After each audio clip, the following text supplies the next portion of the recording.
So fam, today I want to talk to you about 3 clients to beware of and can cost your business money.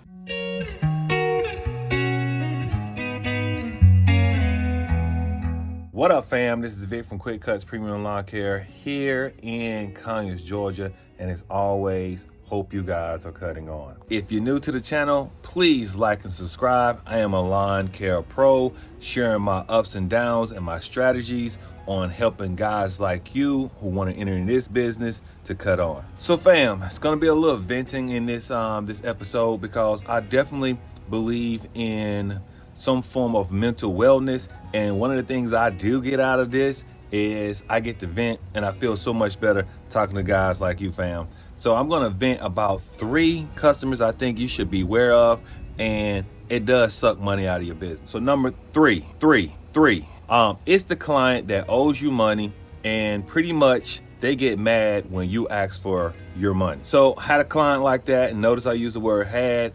This client was a client that I had, since 2018. She's like one of my first clients, and the way we had it scheduled was she paid on the 15th of the month. Now I've moved past that now, fam.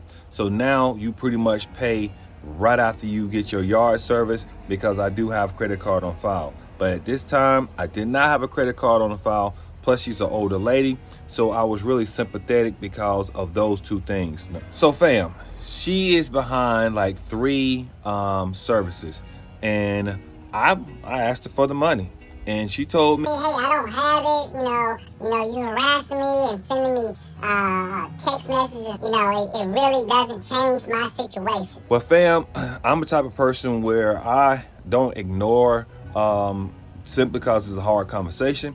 So I called her up, and I was trying to get to the crust of when do she think she can pay. Well, she got frustrated because I called her, and she hung up on me, fam. Yes, she hung up on me. Now, this took like 2 more conversations to get to the point where I had to share with her how I felt about her hanging up. Now, of course, I eventually got her on the phone, and I spoke with her after I let her vent for about maybe, I kid you not, maybe 10 minutes about how she feel disrespected because she's been with me so long, and the fact that I've been with you so long, how now you're running me down for the money I paid you in the past. So why are you concerned about you getting your money? I'm going to pay you. Just know that times are hard. Everything's went up, etc., etc., etc. You know what time it is. So fam, once someone vents like that, I have a method called parroting somebody back or mirroring someone back. I learned this as a school teacher. Pretty much the person pretty much wants you to understand what they're saying. And the only time you can really share with somebody you understand what they're saying is to repeat back what they said. So I repeated it back. Hey, you're disappointed because you've been with me a while. You never left me without payment, and that I'm harassing you by calling you and texting you a number of times about making payment. She pretty much said yes on that, fam. So this is what I said to her. I definitely understand that. And I definitely understand that we are going through hard times. Notice, fam, I said we are going through hard times. Meaning that at the end of the day, if you don't pay me, it's hard to pay my guys. And they having conversations too about their family and wanting to make ends meet. So fam, I pretty much explained it like this.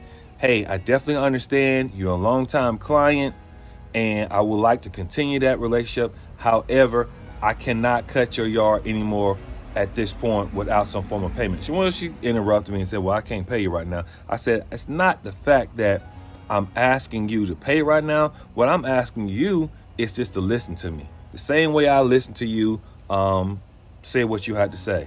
And I said, I find it disrespectful that you cannot give me that same courtesy, knowing that on this end, you're owing me, not me owing you. Just hear me out. And then from there, we'll navigate what's best for ourselves. And at this point, what's best for me, fam, is to not cut our yard no more. And she paid me for the 3 services that she hasn't paid me.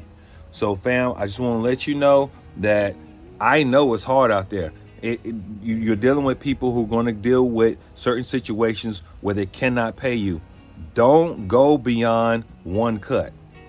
Even though it's sentimental, even though they've been with you for a while, but at the end of the day, fam, you can't cut all this grass by yourself. And if you're going out cutting it for free, it can hurt your business. So I'm encouraging you to say one and done. Number two, this is the everything is included customer. This is when you get a doggone price to a person and then you service their yard and they said, I didn't know this didn't include the hedge. Oh, I didn't know this didn't include my mulch bed. I didn't know there was extra to come out and pull weeds out of this area.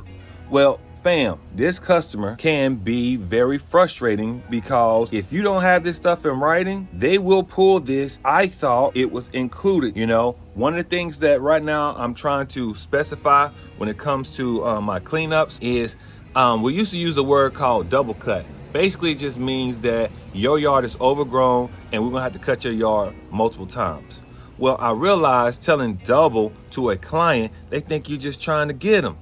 They trying to, oh, you trying to charge me twice. Why are you charging me twice for this? You know, you can run it back and forth. It's just running it back and forth. Well, I stopped using the word double and started using the word cleanup. Fam, cleanup to me is a better way of saying that your yard is overgrown. Of course, you use the term overgrown in it. Your yard's a cleanup, it's overgrown. And what helps the best is when you give something that they understand. Like if you cannot push mow your yard with a push mower, your yard is a cleanup. Your yard is overgrown, and therefore we charge extra for overgrown yards. Now, fam, sometimes when you hear that, the client still is talking about, so that doesn't include the hedges? No, it don't include the hedges. I just told you that this is for the yard only, and you'll spend 45 minutes explaining to them each part, what costs, and now you out there giving a quote for too long, and you say I could have made the money by the time I finished giving this person a quote. So it's important that you understand these people are tire kickers, and you give these your quotes before you even get out there. Give them before you even get out there. You know, hey, your yard is a small yard to a medium yard. Your cleanups, if it's a cleanup, it will be between $125.95 and $150.95. That's what it is. Well, how would you know? I won't know until I come out. When will you come out? When we come out to cut your yard. Well, my yard is not overgrown. Well, can you push mow your yard? Can you take a mower out and push mow it? If not, it's overgrown, ma'am or sir. So fam, go ahead and have a strategy for that over the phone. Nip it in the bud so you can cut on. The number one client that can suck money out of your business and you need to be aware of is the client that wants to talk to you every time you come out to their yard. They really not looking for a lawn care professional. What they're really looking for is a friend. And I tell my guys, they're like, hey, I really like the person. I'm like, hey, I like them too. But at the end of the day, you have to be able to cut away from them. Yes, I use a pun. Cut away from them. How do you do that? Well, one of the ways you do it, you say, hey, we're running behind, sir or ma'am. I'm going to have to, if you got any questions or concerns, please call the office. That's number one. Number two way of doing it, if they're trying to show you something, hey, why are we waiting for clients to show us some work that needs to be done in their yard? Already give them a letter or a text saying, hey, I noticed that your hedges need to be done, and give them a price for it. Give them a price for it already. You know, I tell my guys, hey, if we're getting people saying their hedges need to be done, we're not doing our job. Because that's something that should have already been taken care of long before we got there, so we don't have to walk the property with them and they start pointing out other stuff. And let me tell you something. When they start pointing out other stuff, they want you to do other stuff. And I'm sharing with my people now, my clients now, no, I can't do your gutters now. No, I can't do your mulch bed now. No, I can't do that. Why? Because I'm trying to cut this grass that's growing. And I got other people's grass I need to cut. Now, if your hedges is 3 hours, well, guess why your hedge is 3 hours? Because we done gave you several quotes on your hedges and you done said no to all those quotes. So now it's more. And I've had that issue too. this year, but not as bad as it was last year, because last year we didn't do a great job of communicating with our clients. Make sure you communicate with your clients. Send it in writing to them. I know that's one of the hard things for us to do, especially if you're solo operator, you're operating by yourself. But at the end of the day, communication is part of your service that you're giving. But as always, if you like this video, make sure you click on that video, because this video is going to tell you more strategies on how to cut on.